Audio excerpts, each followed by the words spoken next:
주일을 맞아 이 자리에 모이신 모든 분들을 주님의 이름으로 환영합니다. 모두 함께 묵도하심으로써 오늘 예배 시작하도록 하겠습니다.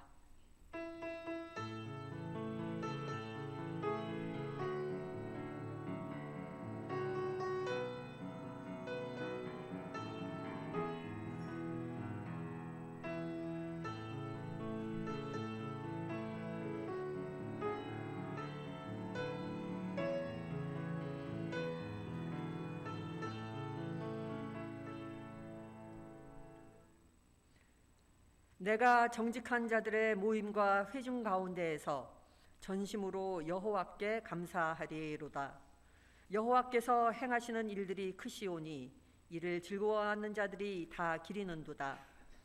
여호와께서 자기를 경외하는 자들에게 양식을 주시며 그의 언약을 영원히 기억하시리로다. 여호와를 경외함이 지혜의 근본이라. 그의 계명을 지키는 자는 다 훌륭한 지각을 가진 자이니 여호와를 찬양함이 영원히 계속되리로다. 아멘. 자리에서 모두 일어나 주시기 바랍니다. 찬송 부르겠습니다.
함께 사도신경으로 저희들의 신앙을 고백하시겠습니다. 나는 전능하신 아버지 하나님 천지의 창조주를 믿습니다. 나는 그의 유일하신 아들 우리 주 예수 그리스도를 믿습니다. 그는 성령으로 잉태되어 동정녀 마리아에게서 나시고 본디오 빌라도에게 고난을 받아 십자가에 못 박혀 죽으시고 장사된 지 사흘 만에 죽은 자 가운데서 다시 살아나셨으며 하늘에 오르시어 전능하신 아버지 하나님 우편에 앉아 계시다가 거기로부터 살아있는 자와 죽은 자를 심판하러 오십니다. 나는 성령을 믿으며 거룩한 공교회와 성도의 교제와 죄를 용서받는 것과 몸의 부활과 영생을 믿습니다. 아멘. 시편 95편 교독문 교독하시겠습니다.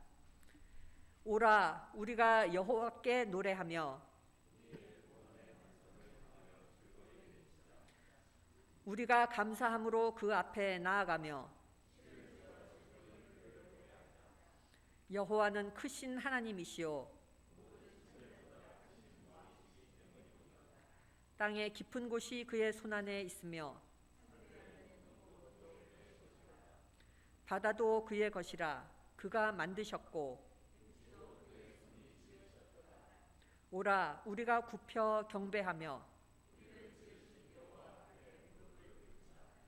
그는 우리의 하나님이시요 우리는 그가 기르시는 백성이며 그의 손이 돌보시는 양이기 때문이라. 아멘. 이 시간은 저희들이 하나님과 이웃을 향해 지은 저희들의 죄를 고백하며 침묵 기도를 드리도록 하시겠습니다.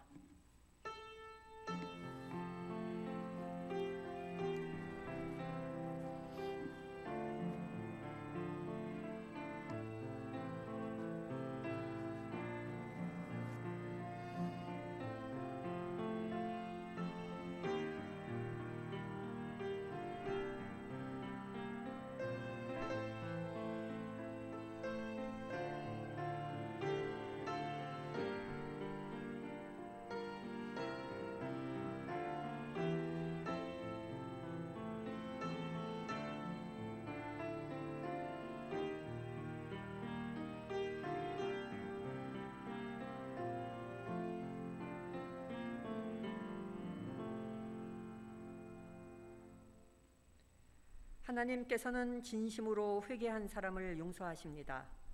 그러므로 예수 그리스도 안에 있는 사람은 정죄당하지 않습니다. 그것은 예수 그리스도께서 우리를 죄와 죽음의 세력에서 해방시키셨기 때문입니다. 그러므로 나는 성부와 성자와 성령의 이름으로 지금 우리가 고백한 모든 죄가 용서받았음을 선언합니다. 아멘. 자리에 앉아주시기 바랍니다. 찬송 부르시겠습니다.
기도드리시겠습니다. 사랑과 은혜가 충만하신 하나님 아버지, 유난히 더웠던 여름도 지나가고 이제 만물이 성숙한 모습으로 변해가는 가을을 맞이할 수 있게 해주심에 감사드립니다. 자연 만물 그 모든 것이 주님의 계획에 따라 운행됨을 알고 저희 모두 주님의 뜻에 따라 살기를 간구하면서도 여전히 일상의 삶 속에서 주님의 뜻이 아닌 저희 각자의 뜻에 따라 살아갈 때가 많았습니다. 이런 저희들의 연약함을 불쌍히 여겨주시고 저희를 용서해 주시옵소서. 여전히 코로나 상황에 대한 걱정과 염려가 저희 주변을 둘러싸고 있지만 그럼에도 불구하고 일상의 모습에서 점차 회복이 이루어지고 있음을 느끼면서 다시금 주님의 은혜에 감사드립니다. 이러한 회복이 지속되어 이전의 삶의 모습으로 돌아갈 수 있기를 기도드립니다. 또한 코로나 상황과 지난 홍수로 인해 많은 피해를 입어 경제적으로 어려움에 처한 이들을 주님께서 친히 어루만져 주셔서 그들이 희망을 잃지 않고 다시 살아갈 수 있도록 인도해 주시옵소서. 주님, 대학과 병원을 위해 기도합니다. 원주 가대학과 원주 세브란스 기독병원이 더 나은 발전을 위해 현재 진행 중인 여러 일들이 주님의 손길 안에서 잘 진행되어 가길 기도합니다. 또한 9월부터 학과에서 대학으로 새롭게 시작하는 원주 간호대학의 앞길에도 늘 주님이 함께하여 주셔서 계획하는 모든 일들이 순조롭게 진행될 수 있도록 인도해 주시옵소서. 이 학기를 맞이하는 모든 학생들에게도 건강과 지혜를 허락하셔서 학업에서도 좋은 결실을 맺을 수 있도록 이끌어 주시옵소서. 대학교회를 위해 애쓰시는 김영애 목사님, 송화재 전도사님과 민경은 선생님의 노고를 기억해 주시고 모든 예배와 모임을 통해 교우 모두가 하나님께 더 가까이 나아갈 수 있기를 기도합니다. 또한 질병으로 인해 치료 중에 계신 교우님들과 그 가족들에게 주님이 늘 함께해 주셔서 계획된 치료를 일정에 따라 잘 마칠 수 있도록 인도해 주시옵고 치료 회복 과정에서도 잘 이겨낼 수 있도록 영과 육에 강한 힘을 부어주시길 기도드립니다. 또한 하나님 말씀을 전하고자 여러 선교지에서 수고를 아끼지 않으시는 모든 선교사님과 그 가족들의 건강과 안위를 지켜주시옵고 그들이 선교의 사명을 감당할 때 부족한 것이 없도록 필요로 되는 모든 것을 공급해 주시길 기도드립니다. 오늘 하나님 말씀을 전하시는 김영애 목사님에게도 성령 하나님이 함께하시어 목사님의 입술을 통해 전해지는 그 말씀이 우리 모두의 마음판에 새겨져 이번 한 주를 살아가는 데 있어 표대가 될 수 있기를 기도합니다. 이 예배를 위해 수고하신 모든 손길에 주님의 축복 가득하길 기도하며 이 모든 말씀 우리를 사랑하시는 주 예수 그리스도 이름으로 감사하며 기도드립니다. 아멘.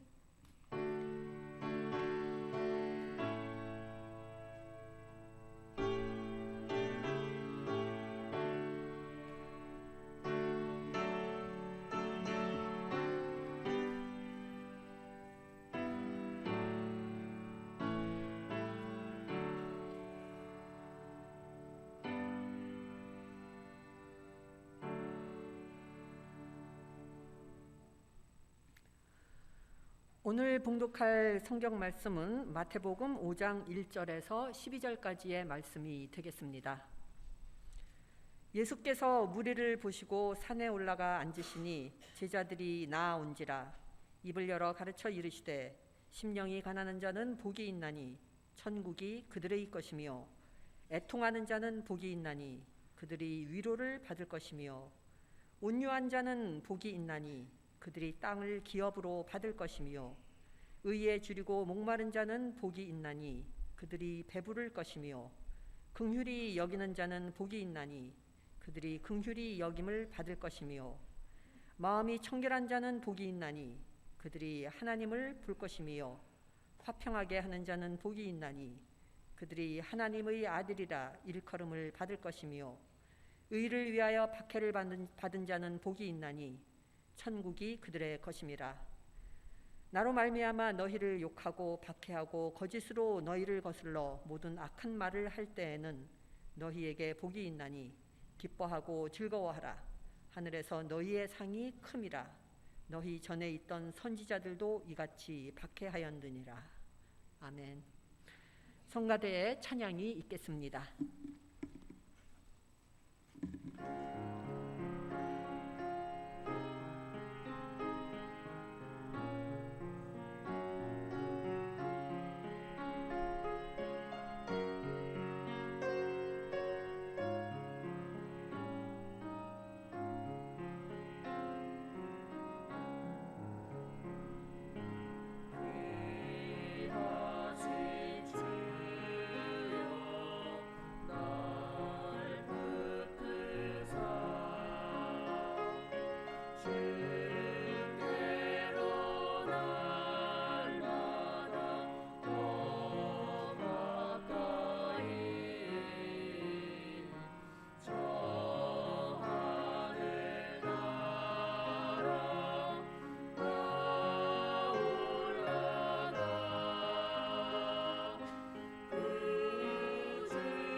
성가대 찬양 감사드립니다.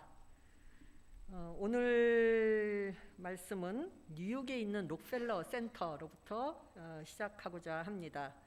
저는 못 가봤지만은 이 뉴욕 록펠러 센터에는 그 벽화가, 유명한 벽화가 있다고 합니다.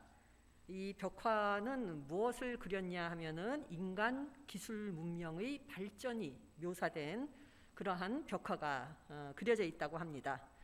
그래서 산업기술을 상징하는 지렛대, 망치, 끌, 바퀴 등등의 것들이 그려져 있는데 이 기술 문명이 얼마나 진보했고 얼마나 위대한 것인지 이 거대한 록펠러 센터의 벽에 웅장하게 잘 그려져 있습니다.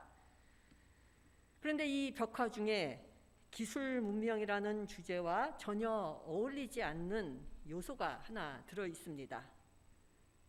바로 예수님께서 산상에서 가르치는 모습을 묘사한 그러한 장면입니다.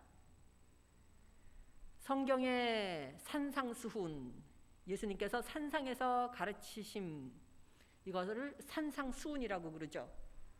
바로 마태복음에 나오는 5장으로부터 시작되는 산상수훈인데 이 산상수훈을 나타내는 이 벽화에는 다음과 같은 글이 쓰여져 있다고 합니다. 인간의 궁극적 운명은 새로운 것들을 배울 수 있는 능력이나 혹은 미지의 것을 발견하거나 정복할 수 있는 잠재성에 의해 좌우되는 것이 아니다. 인간의 운명은 2000여 년 전의 가르침을 얼마나 열심히 받아들이는가에 달려 있다. 산상수훈이 그려진 그 그림 아래 이러한 말이 쓰여 있으니 여기서 말하고자 하는 것은 우리 인간의 운명은 산상수훈의 가르침을 얼마나 잘 받아들이고 이를 실천하느냐에 있다고 하는가에 있다고 말하고 있는 것입니다. 이 산상수훈 중 첫 번째 가르침에 해당하는 것이 바로 오늘 조금 전에 읽은 말씀입니다.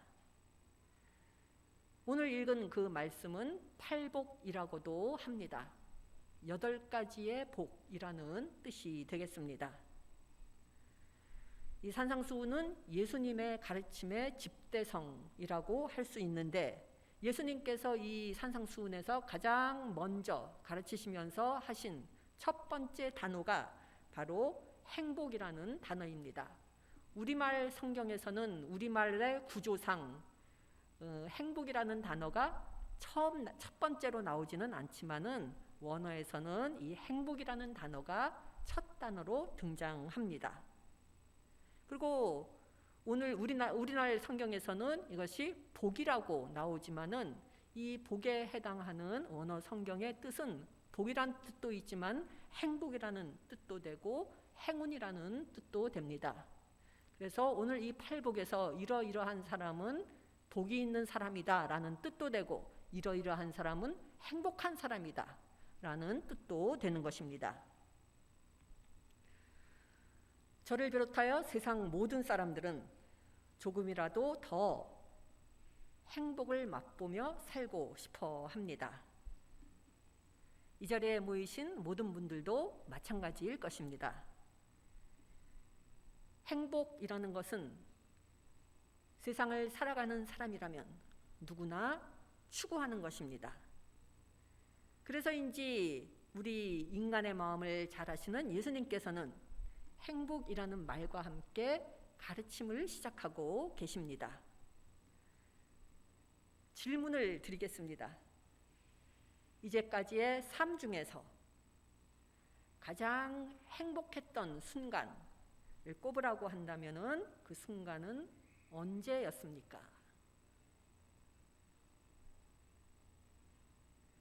금방 머리에 떠오르시는 분도 있을 것이고 한참 생각해야 되는 분들도 계실 것이고 머리에 잘 떠오르지 않는 분들도 계실 것입니다. 지금 이 순간 삶을 되돌아본다면 언제가 가장 행복한 때였습니까? 다른 질문을 드립니다. 어느 특정한 곳, 그 장소만 가면 행복을 느끼는 그러한 곳이 있으십니까? 그렇다면 그곳은 어디입니까? 그 장소를 생각할 때마다 행복해지고 마음이 편안해지고 입가에 절로 미소가 떠오르는 그곳은 어디입니까? 삶의 자리가 각각 다르듯 그 장소는 저희 모두가 각각 다를 것입니다. 또는 한 군데 이상일 수도 있을 것입니다. 낚시를 좋아하신다면 그 장소는 그곳에만 가면 물고기가 잘 잡히는 장소일 수도 있을 것이고, 등산을 좋아하시는 분이라면 산 정상일 수도 있을 것이고, 요리를 좋아하신다면 주방에서 행복을 느낄 수도 있으실 것이고, 그렇지 않고 몸과 마음이 피곤하시다면 편안한 집일 수도 있을 것입니다.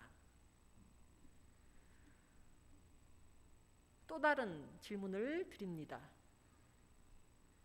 행복의 요소는 무엇입니까? 나 자신을 행복하게 만드는 그러한 요소들이 있다면 그것은 무엇입니까? 음식이 될 수도 있을 것이고, 가족이 될 수도 있을 것이고, 친구들일 수도 있을 것이고, 건강이 될 수도 있을 것이고, 아니면 예쁜 의복일 수도 있을 것입니다. 아니면 궁궐 같은 집일 수도 있을 것이고, 아니면 은행에 예치되어 있는 예금의 액수일 수도 있을 것입니다. 아니면 다른 사람으로부터 사랑을 받고 있다는 그 감정일 수도 있을 것입니다. 아니면 이 모든 것일 수도 있을 것입니다. 우리 자신을 가장 행복하게 만드는데 필요한 요소, 지금 가지고 있는 모든 것을 아낌없이 내어줄지라도 그것만은 가지고 싶은, 가장 나에게 있어서 귀중하고 나를 행복하게 해줄 단 하나가 있다면 그것은 무엇일까요? 어떤 분들에게는 제가 이제까지 한 질문이 대답하기가 쉬운 질문일 것이고, 다른 분들에게는 대답하기가 참으로 어려운 질문일 수도 있을 것입니다. 이 질문들이 쉬운 질문이건 아니면 어려운 질문이건 그것과는 상관없이 이 질문에는 한 가지 공통점이 있습니다. 제가 지금까지 질문한 그 질문에 대하여 대답하기 위해 생각하다 보면은 우리들은 참으로 많은 것을 가졌구나, 나는 참으로 많은 것을 가졌구나 하는 것을 발견하게 된다는 것입니다. 많은 사람들이 행복을 추구하기 위해, 행복을 얻기 위해 더 많은 재물을 가지려 하고, 명예를 얻으려 하고, 명성을 쌓으려 하고, 권력을 누리려 합니다. 행복해지기 위해 그러한 것들을 추구합니다. 그리고 그러한 것들을 획득하는 것이 꿈이 되기도 합니다. 그리고 그 과정에서 실패를 하기도 하고 낭망을 경험하기도 하고, 그와는 반대로 때로는 그 과정에서 극복을 경험하기도 하고 승리의 기쁨을 맛보기도 합니다.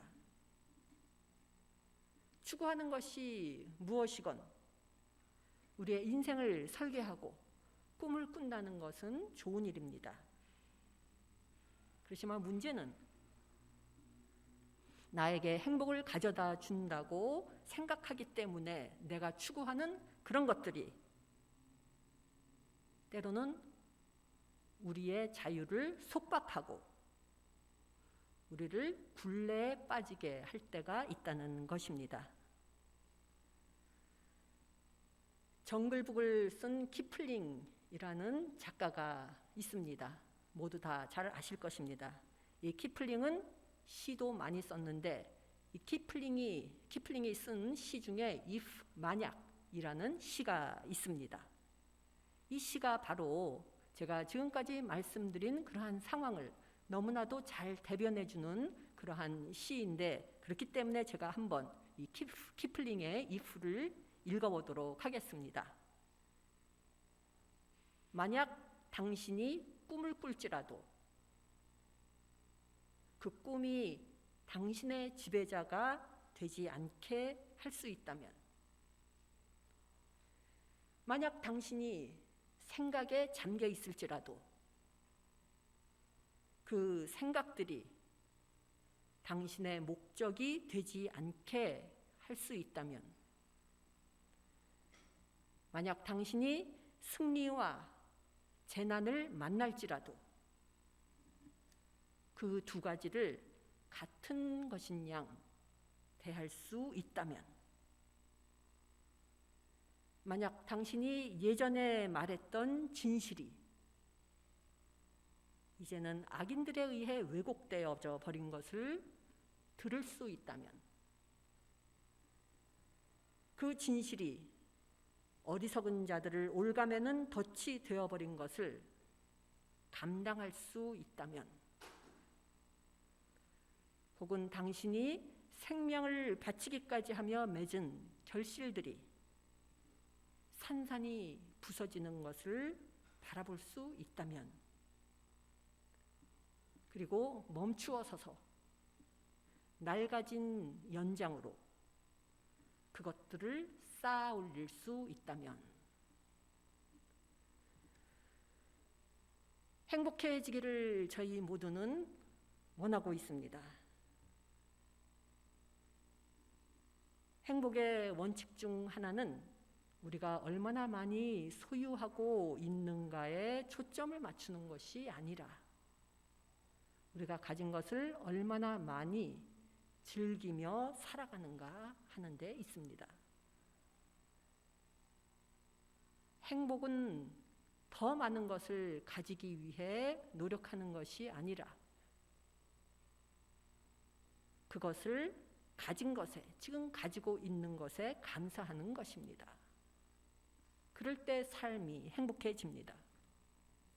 행복의 또 다른 원칙 중 하나는 목적 달성이 행복이라고 여겨 이에 초점을 맞추는 것이 아니라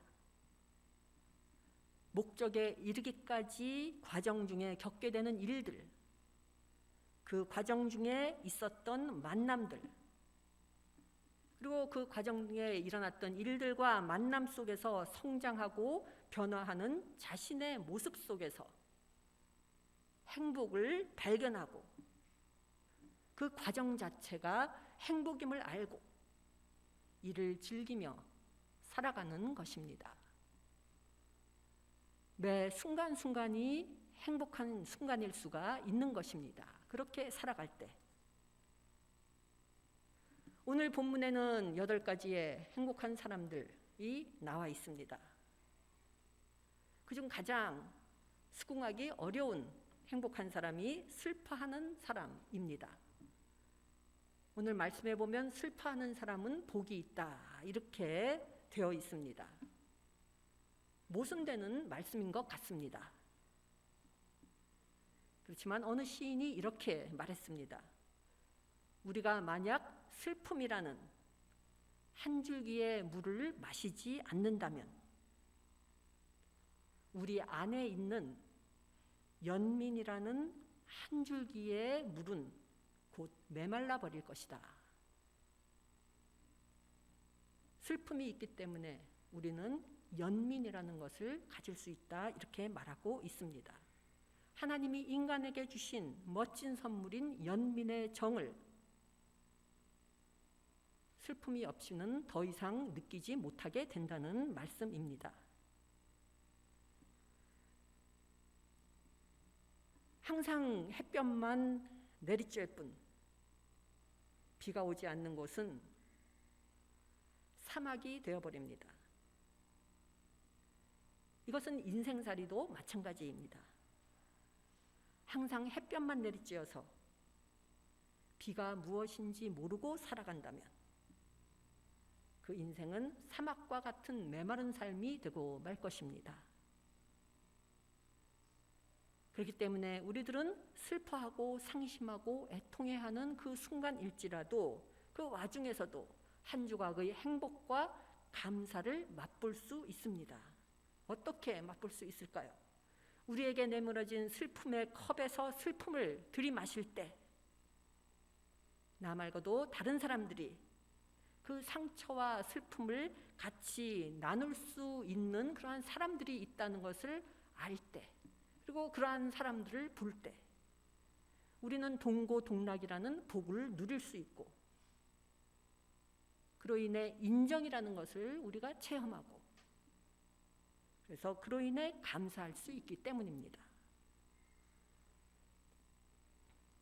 살아가시면서 혹시 이 인간관계에서 팽팽한 긴장관계의 한가운데에 있어야 했던 경험이 있으십니까? 모든 분들이 그런 경험을 하셨을 것입니다.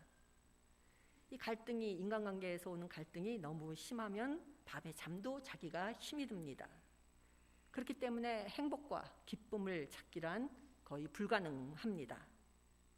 그렇기 때문에 우리 모두는 그러한 갈등으로부터 빨리 벗어나고 싶어 합니다. 그러나 예수님께서는 불편하고 갈등이 많은 상황 속에서도, 그러한 상황일지라도 평화를 이루기 위하여 노력하는 사람은 복이 있다, 이렇게 말씀하고 계십니다. 갈등이 많은 곳은 행복한 곳은 아닐 것입니다. 하지만 예수님께서는 바로 그곳에 행복을 심기 위해 그의 제자들을 보내십니다. 예수님께서는 제자들인 우리들에게 말씀하십니다. 불행한 상황이나 갈등이 많은 상황이 있다면 그 안으로 들어가라. 내가 너와 함께 하겠다. 내가 너에게 용기를 주겠다. 내가 너에게 필요한 말들을 불어넣어 주겠다. 내가 너에게 그 상황을 처리할 수 있는 지혜를 주겠다. 그러니 그 안으로 들어가서 그곳에 평화를 심어라. 우리들은 아름답게 보이기 위하여 화장을 합니다. 예전에는 여자들만 화장을 했는데 요새 보면은 남자분들도 화장을 하는 것을 제가 심심찮게 봅니다. 예쁘게 보이기 위하여, 잘 보이기 위하여 화장을 하는 것인데, 그런데 제가 생각하기에 가장 좋은 화장품이 있습니다. 바로 행복한 미소를 품은 얼굴입니다. 그래서 편안해 보이는 얼굴입니다. 이것은 어느 값진 화장품으로도 꾸며낼 수 없는 그러한 모습입니다. 저희 모두가 가장 귀중한 화장품, 행복한 미소를 품는 그러한 삶을 살게 되기를 바랍니다. 저희 모두가 코로나를 겪고 있습니다. 코로나가 이제 종식되나 싶더니 또다시 유행하고 있습니다. 이 코로나 때문에 이제는 일상적인 용어가 되어버린 것들이 있는데, 그 단어 중에 두 가지가 백신과 치료제입니다. 거의 매일 이러한 단어를 들으면서 살아가고 있는 것 같습니다. 그런데 우리들의 마음에도, 우리의 마음의 병에도 백신이 있고 치료제가 있습니다. 사랑, 기쁨, 평화입니다. 우리 마음에 사랑이 있고 우리 마음에 기쁨이 있고 우리 마음에 평화가 있을 때, 그것은 바로 우리들의 마음의 병에 백신이 되어주고 치료제가 되어줍니다. 이 백신을 맞은 사람은 행복합니다. 이 치료제로 치료된 사람은 행복합니다. 다시 말씀드리자면 참된 행복의 요소는 이미 우리들의 마음속 안에 심겨져 있습니다. 그렇기 때문에 주님께서는 이렇게 말씀하십니다. 마음이 가난한 사람은 행복하다. 슬퍼하는 사람은 행복하다. 온유한 사람은 행복하다. 의로운 사람은 행복하다. 자비한 사람은 행복하다. 마음이 깨끗한 사람은 행복하다. 화평하게 하는 사람은 행복하다. 의를 위하여 박해를 받는 사람은 행복하다. 세상적인 관점과 세상적인 잣대에서는 결코 행복할 수 없는 사람이지만 예수님께서는 바로 이 사람들이 행복한 사람들이라고 말씀하고 계십니다. 예수님의 이 말씀을 풀어본다면 이렇게 될 것입니다. 하나님을 찾는 사람은 행복하다. 이웃의 아픔을 위해 눈물을 흘리며 동고동락할 줄 아는 사람은 행복하다. 겸손히 양보할 줄 아는 사람은 행복하다. 정직한 사람은 행복하다. 용서하고 베풀음을 실천하는 사람은 행복하다. 세상적인 것에 집착하지 않는 사람은 행복하다. 가는 곳마다 평화를 심는 사람은 행복하다. 하나님께 초점을 맞추고 표대를 향하여 나아가는 사람은 행복하다. 우리들은 행복을 뒤쫓으면서 살고 있습니다. 행복을 얻고자 하기 때문에. 그러나 오늘의 말씀인 마태복음 5장의 이 팔복으로 매일 아침 우리의 마음과 영을 가다듬을 때, 그때 우리가 행복을 뒤쫓는 것이 아니라 행복이 우리를 쫓아오게 됩니다. 이 팔복으로 우리가 단련되어 있을 때 이 복은 성령의 다이너마이트 같은 큰 위력을 발산하게 될 것입니다. 이 다이너마이트는 우리가 위기에 처하거나 시련을 당할 때 우리 안에서 큰 위력을 발휘할 것입니다. 팔복으로 날마다 마음과 영을 가다듬는 가운데 저희 모두가 삶 속에서 행복을 찾고 행복을 누리고 행복을 누리는, 행복을 전하는 그러한 삶을 살게 되기를 간절히 기원합니다. 기도드리시겠습니다. 은혜로우신 하나님, 저희들을 주님을 믿는 자녀들로 삼아주심을 감사드립니다.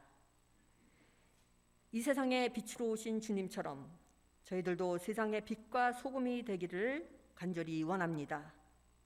간절히 바라옵기는 주님께서 저희들과 항상 함께 하셔서 저희들이 어떤 환경과 상황에 처할지라도 그 안에서 감사의 조건을 찾게 하시고 희망의 빛을 보게 하시옵소서.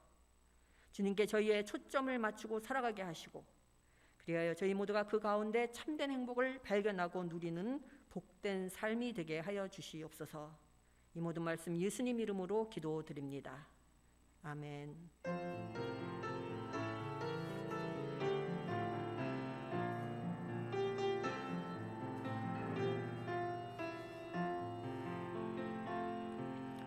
이 말씀 따라 사는 동안 지치지 않게 하시고 이 말씀 따라 사는 동안 주님 나라 이루소서. 봉헌 및 찬송하시겠습니다.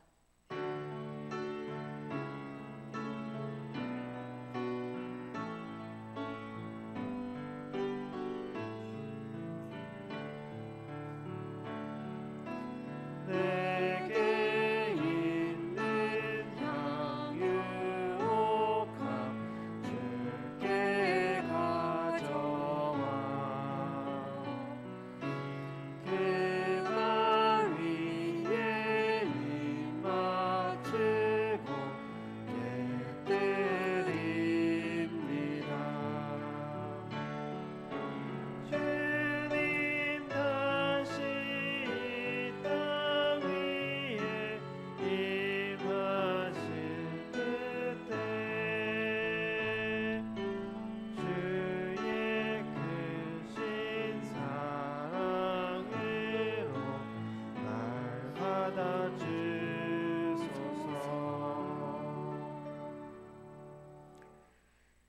저희들의 필요를 채워주시는 주님, 주님의 은혜에 감사드리며 이 시간 저희들의 마음과 정성을 모두어 주님께 예물을 바칩니다. 이 예물을 기쁘게 받아주시옵소서. 저희로 하여금 주님께서 저희들에게 베풀어 주신 많은 것들을 항상 기억하며 돌아보며 사는 가운데 저희들의 삶이 감사와 베품의 삶이 될 수 있도록 하여 주시옵소서. 주님께 드리는 이 예물이 쓰여질 때 주님의 빛이 비추이게 하시고 주님의 사랑이 전달되게 하여 주시옵소서. 이 모든 말씀 예수님 이름으로 기도드립니다. 아멘. 예, 성도의 교제 시간입니다. 주위에 계신 분들과 인사 나누어 주시기 바랍니다.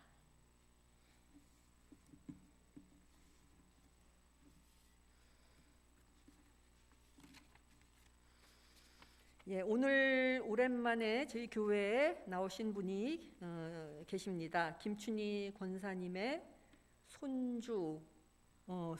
손주분이신 전수연 학생과 전수환 학생 두 분인데요. 환영하기를 원합니다. 잠시 자리에서 일어나 주시겠어요? 예, 이 두 분 환영하고요. 함께 그 환영의 찬송 부르도록 하겠습니다.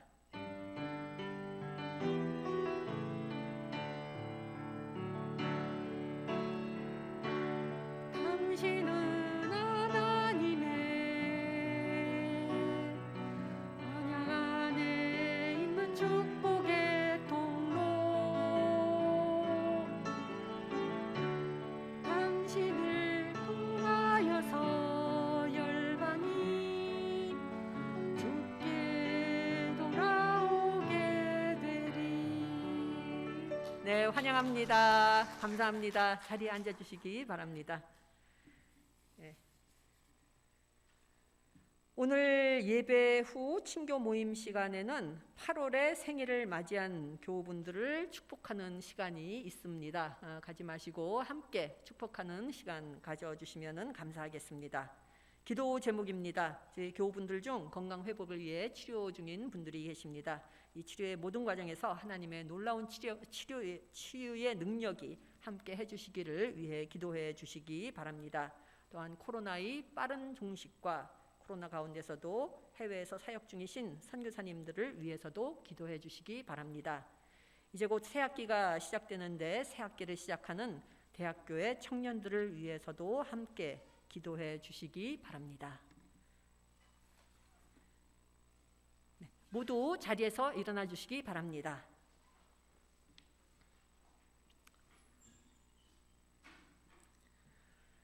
예수 그리스도 안에서 새 생명을 얻은 여러분에게 권고합니다.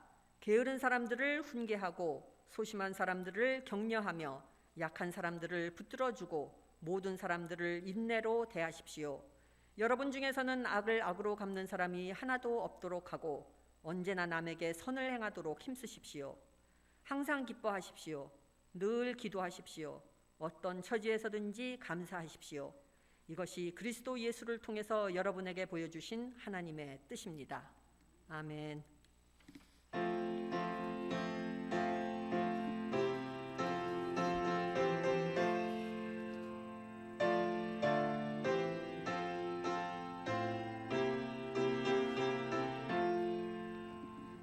나 이제 주님의 새 생명 얻은 몸, 내 것은 지나고 새 사람이로다.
이제는 우리 주 예수 그리스도의 은혜와 하나님의 크신 사랑과 성령의 인도하심이 주님의 복의 통로로 살아가기를 간절히 원하는 이 자리에 모이신 모든 분들 위해, 대학교회 위에 이제로부터 영원까지 항상 함께 하시옵기를 간절히 축원하옵나이다.